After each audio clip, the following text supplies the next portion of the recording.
almost everybody on probation is not getting any services. They have far too many people on probation than they can provide probation officers for or services for. And in a perfect system, that's where the services would be applied. They have probation officers who can direct people to services, who have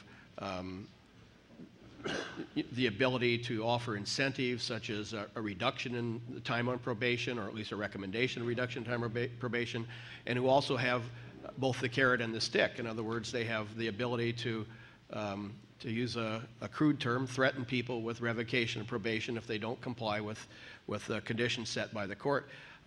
But that, unfortunately, I think is still a slowly building process of building up the ability of our probation department to supervise the number of people who are on probation. The services, I think, are to some degree fragmented, as you say, but it's also because you are dealing with different populations. For example, the District Attorney's Back on Track program deals primarily with first-time offender drug dealers. And they have a different need of services than the NOVA program, which is dealing with people who have specific violent histories and violent tendencies. So, and I think that the fragmentation doesn't hurt. Secondly, I like Supervisor Mirkarimi's idea of a reentry department. I don't know if we'll ever get to that stage, but that might be a place where you would have a reentry department, and within that you would have divisions of people who are more experienced with dealing with violent offenders, people who are more experienced dealing specifically with women offenders, more people who are dealing with first-time or younger offenders, and who you can do different things with.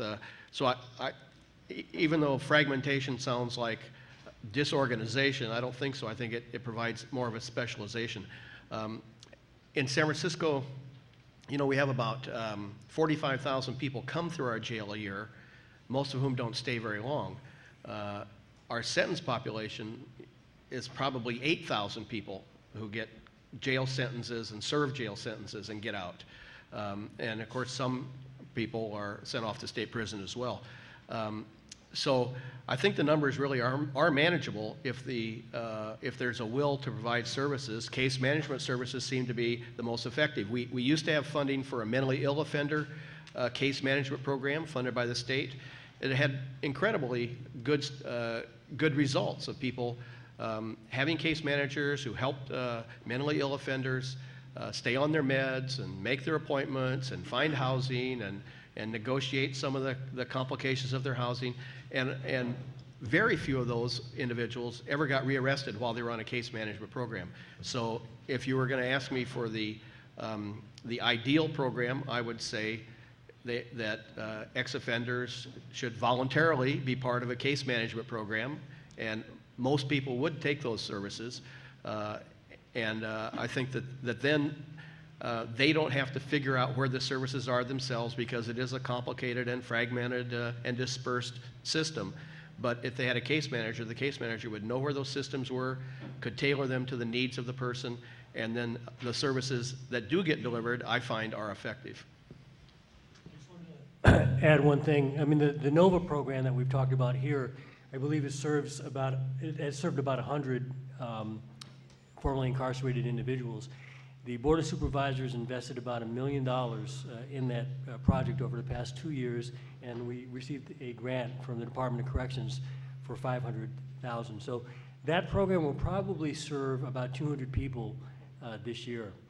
What it requires is intensive case supervision, and the caseloads are about 15 formerly incarcerated individuals per caseworker. And that caseworker is responsible for ensuring that the individual gets service. Now, you also need money, and that's one of the things that's often forgotten, that if a parolee wants to go to truck driving school, if the parolee wants to, find temporary housing, you've got to have those resources that you can put towards that. And what the sheriff has done, rather than, sucking it all up in administrative costs, he has put that directly into community programs.